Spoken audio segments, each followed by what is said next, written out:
The Specter of Communism in Hawaii, 1947 to 1953. Chapter 8, Teachers No More. The end of the Reineki hearing was anticlimactic. It had been so long since their suspension, and the hearing itself had dragged on so long that there was little public interest left as counsel for both sides prepared their closing statements. The decision was such a foregone conclusion that there was no drama attached to that remaining detail. The Honolulu Advertiser gave its editorial approval to the conduct of the hearing. The Reinekis have had their full and complete hearing on charges of being communists, and with having principles opposed to democracy, as is required by Hawaii law before school teachers may be dismissed. The case has been dragged out for long weeks, has been a springboard for communist propaganda. Lawyers for the Reinekis even went to the extent of importing an admitted communist propagandist, a paid agent of the party, to come to the aid of the accused teachers. The community has been deluged with smooth-tongued attacks on American democracy, false pictures of the delights of communist totalitarianism.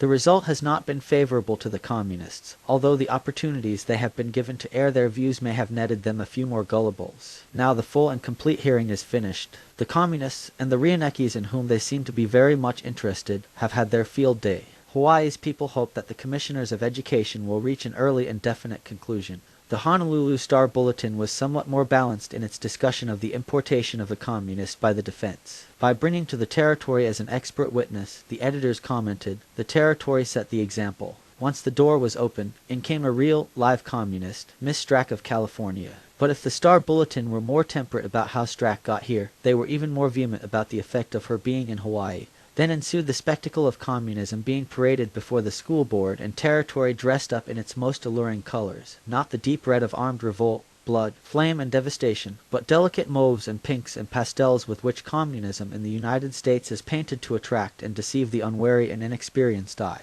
Against this parade of plausibility and persuasion, the territory was powerless to interfere. Here was the territory of Hawaii being painted in the improbable role of the underdog in the Reineki case. Almost a month after the testimony in the Reineki hearing had been completed, final arguments were made. Each side was limited to 3 hours. Deputy Attorney General Griffith opened for the territory, reviewing the history of the case. He then dealt with the question of bias which had been raised by defense counsel. Griffith told the commissioners that the common law governing administrative proceedings decreed that administrative officials, even though otherwise disqualified, may still act if their failure to act would necessarily result in a failure of justice. In this instance, you are the only commissioners of public instruction. There is no provision for calling in substitutes. If at least a quorum, which is 5 commissioners, does not act, there would be a failure of justice by preventing the determination of the proceeding.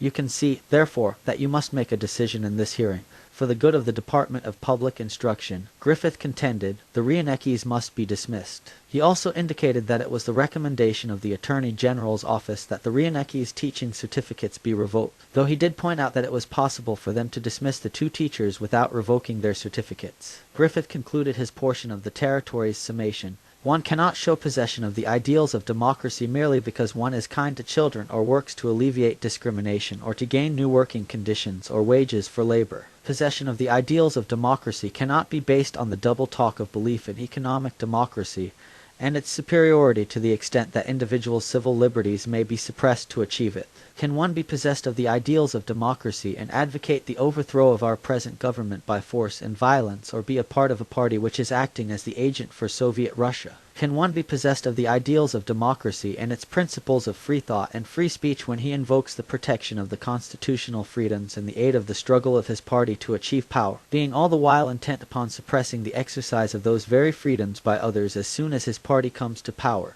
A teacher must be possessed of the ideals of democracy to teach democracy. His or her beliefs and convictions must and do color his conduct and affect the presentation of the subject to his pupils. The teaching of doctrines opposed to those of American democracy by teachers as skilled as the Reinekis could not be expected to be open and apparent and evident to all. On the contrary, their teaching would be clever and difficult to detect. Communists are merely preparing the ground and sowing the seeds of their faith. Even communists do not expect to reap the harvest overnight. Should the party at any time require that teachers exert all their influence in converting school children, the attitude of the Reinekis as loyal and long-time members can readily be predicted. Thus, the territory of Hawaii portrayed the cunning and subtle way in which John and Eiko Reineki sought to purvey an insidious foreign doctrine to the unwary youth of Hawaii. No witness for the territory was provided to give an example of the manner in which they practiced their evil arts. After Griffith's summation of the legal aspects of the case, Deputy Attorney General Blatt summed up the evidence in the case as seen by the territory. The evidence, particularly that provided by Akiro Izuka, proved conclusively that John Rieneki was a member of the Communist Party. Blatt pointed to overt acts, and acts they are, clearly proved Dr. Rieneki to be and to have been for many years a member of the Communist Party and one of its principal officers. The acts Blatt referred to included the Weinman letter, John Rieneki's visit to Weinman's office in New York, the fact that there was an open Communist Party in New Haven when Rieneki was studying there, a letter written to his department chairman at the University of Hawaii explaining his Marxist orientation, John Rieneki's teaching courses about Marxism at the labor canteen at the end of World War II, the selling of communist literature, and, finally, the action of the Communist Party of California in voluntarily dispatching Celeste Strack to testify here in the Rieneki case to the high purposes of the Communist Party is proof positive of the Rieneki's connection with the party. Much of Blatt's thinking is shoddy, but no reasonable man could have examined the evidence presented in the Rieneki hearing without arriving at the conclusion that John Rieneki had been a member of the Communist Party, and he had been. In the author's first meeting with Dr. Rieneki in the spring of 1973, his response to the direct question, "Were you a member of the Communist Party?" was a candid, "Sure, I was a member," but he insisted, and the evidence supports him, that he was not a communist at the time he wrote What Must We Do, that there was no Communist Party in Hawaii in 1935, and that when he returned from Yale University in 1937, there was a Communist Party in Hawaii, which he joined. But what ostensibly was being questioned was not whether it could be proved that John Rieneki was a communist, but whether this automatically proved that the man was not possessed of the ideals of democracy. As to Eiko Rieneki, who had told the commissioners of public instruction that she neither denied nor affirmed membership in the Communist Party, Blatt said, "We contend that her answer, 'I do not deny it,' is in and of itself a complete admission and the board could accept it as such standing alone." However tenuous that assertion was, Blatt assured the commissioners that it did not stand alone. Blatt asked the commissioners if it were possible to believe that Eiko Rieneki had not read What Must We Do at the time her husband wrote it. He pointed to a letter which had been written stating that Eiko Rieneki's thinking had been helped recently by reading New Masses, a Marxist publication. He pointed to a consumers group in which Eiko Rieneki had participated during her stay in New Haven, a group which met in a room above the Communist Party headquarters in New Haven. Blatt even offered the fact that Eiko Rieneki had participated in the Yale University Department of Race Relations sponsored tour of the southern United States, saying, although Eiko Rieneki was not a student at Yale University, didn't she too take the trip through the Deep South to experience personally the race prejudice which all of us acknowledge and hope to see disappear? This playing up race prejudice, while all the time deploring it, is another aspect of the Communist Party plan to set group against group and to apply the ancient military concept of divide and conquer. Then Blatt drove to his conclusion, certainly the entire conduct of the Rienekis since their connection with the Department of Public Instruction has been far from exemplary. Their vicious bias in labor, political and sociological fields, as epitomized in their annual letter of 1947, is enough to show their utter lack of proper academic temperament and gross unfitness in the teaching field. Finally, pointing to the central issue of the Rieneki hearing, Blatt said, "We feel that the board will concede, as have the vast majority of the Americans in the Gallup poll, that the Communist Party does not bear undivided allegiance to the government of the United States." Harriet Bauslag spoke first for the defense. She concentrated on the Rienekis' constitutional right to silence on the question of their membership in the Communist Party. "I experienced a sense of shock," Bauslag protested, "when Mr. Blatt stated that this commission, from the refusal to testify should assume guilt, should assume that the answer was tantamount to an admission." Bauslag pointed out to the commissioners that even Jesus had kept his peace when he appeared before Pilate, an analogy of questionable value for the commissioners who would not take kindly to any comparison that might put them in the role of Pontius Pilate. More aptly, Bauslag quoted Thomas Jefferson from an 1803 letter to Benjamin Rush in which Jefferson said, "It behooves every man who values liberty of conscience for himself to resist invasions of it in the case of others, or their case may, by change of circumstances, become his own. It behooves him, too, in his own case, to give no example of concession, betraying the common right of independent opinion." By the time Bauslag had finished her summation, the Rienekis' exercise of their constitutional right to silence had been offered as proof that the teachers possessed the ideals of democracy. It was a proposition of doubtful efficacy in the eyes of the commissioners, no doubt, but Bauslag had little else to hang her hat upon. Liar Simmons opened his summation with a quotation from Supreme Court Justice Frank Murphy. "The strength of this nation," Murphy said in a 1945 decision reversing a court order to deport ILWU President Harry Bridges, "is weakened more by those who suppress the freedom of others than by those who are allowed freely to think and act as their conscience dictates." Simmons continued, "Governor Steinbach, Attorney General Ackerman, and Dr. Loper, in whose minds originated the sinister plot to remove the Reineckies from the school system. As Governor Steinbach stated, for the reason and for the purpose of setting an example for the ILWU to clean up its own house. They are the persons who are not possessed of the ideals of democracy because it is they, contrary to the statement made by Justice Murphy,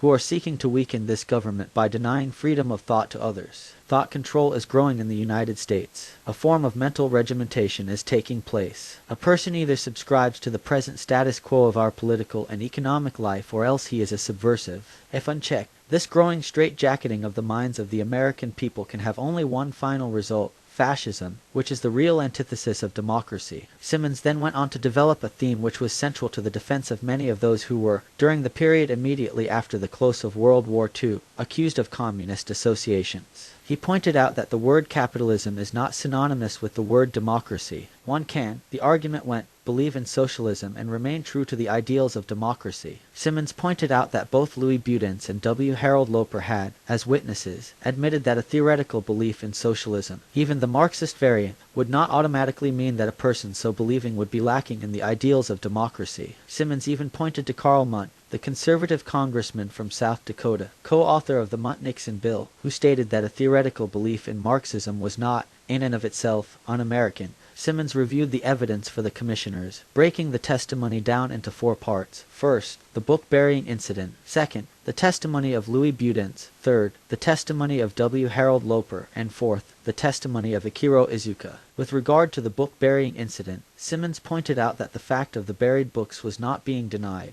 But, he asserted, John Reinecke had nothing to do with the burying of the books. He testified that he disapproved of it. Mr. Blatt tried to make it appear that there was something sinister about burying the books. Yet the FBI, the military and naval authorities, did not even consider it important enough to call Dr. Reinecke and to ask him any questions with reference to the incident.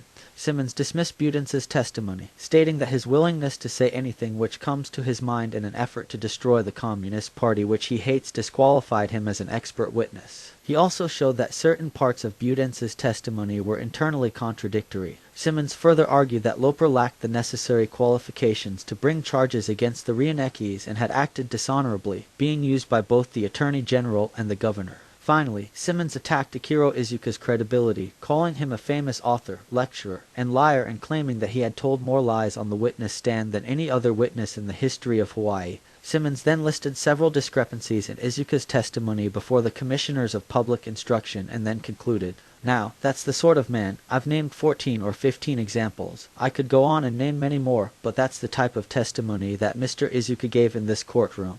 They are examples of deliberate lies by Mr. Izuka. The lies in this case were not the result of the failure of a human mind, not when you are dealing with a fanatical, mechanical robot like Izuka who went right into the Communist Party tendering his resignation, in a letter which made it clear that he was not leaving the party because communism was wrong. No, that isn't what Mr. Izuka said. He merely said that the party is out of step with Mr. Izuka. Mr. Izuka knows what's best for all the workers in the territory of Hawaii, and the Communist Party does not. Now, whenever they get around to agreeing with Mr. Izuka, he trusts he will come back into the party. Mr. Izuka is an egotistical maniac. The same as Hitler, a person who believes he is the only one who knows what is the best for others, and when others do not agree with him then he's ready to do anything at hand to destroy them. In his attack upon Izuka, Simmons leaned very heavily upon the testimony of Tony Kunimura, who had portrayed Izuka and Ed Berman as aspirants to the positions held by ILWU leaders Jack Kawano and Jack Hall. Simmons called John and Eiko Reinecke the innocent victims of Izuka's hatred for Hall and Kawano.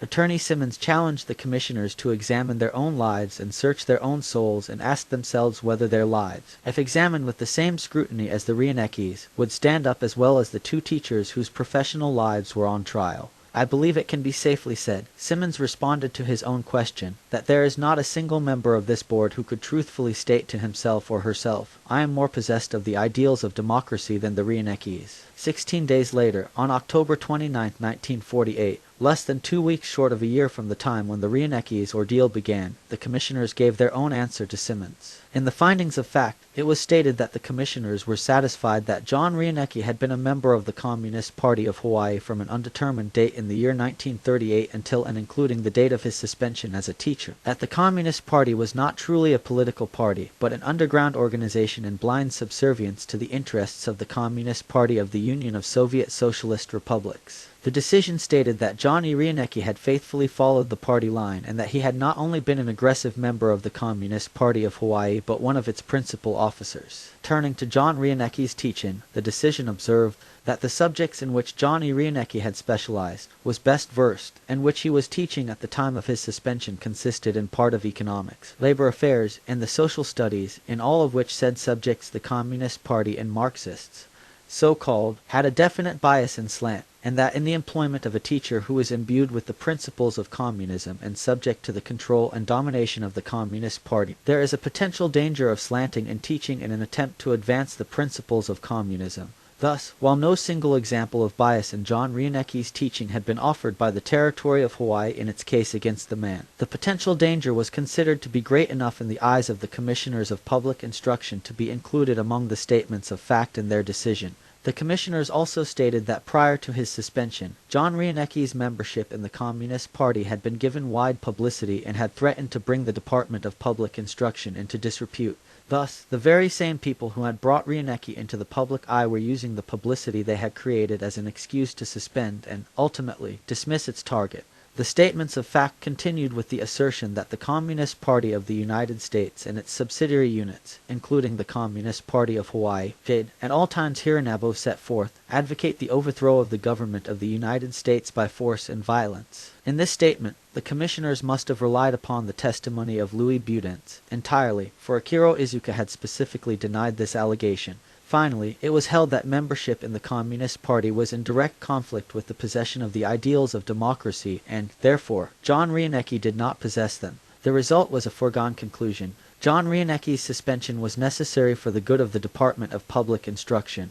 Grounds did exist for his dismissal, and suspension without pay had been warranted. Having justified their past actions, the commissioners proceeded to rescind John Reinecke's teaching contract for the academic year 1947-48 and revoked his teaching certificate. In Eiko Reinecke's case, the findings of fact were very similar except that her Communist Party membership was dated from 1945. Only at the very end was there any difference in the two decisions. The commissioners stated that we are not satisfied that Eiko Reinecke so completely accepted and adopted as her own a philosophy of beliefs as to preclude her possession of the ideals of democracy, and, therefore, we are not satisfied that she does not possess the ideals of democracy. In a magnanimous gesture, the commissioners upheld Eiko Reinecke's suspension without pay, rescinded her 1947-48 teaching contract, but allowed her to keep her teaching certificate. Footnote: in an interview with Eiko T. Reinecke on June 20, 1973, Mrs. Reinecke stated that she had tried to secure a teaching position in several private schools but did not receive any response to her request for an interview or application. Footnote end. Thus, John and Eiko Reinecke, with collective teaching service to the territory in excess of 40 years, were teachers no more. The decision was a product of the time. The final verdict received little attention in the press, perhaps because it had been so long in the coming and so certain in its outcome, or perhaps because people simply were not very comfortable with the result of the Reinecke case and wanted to let it pass quietly from the scene.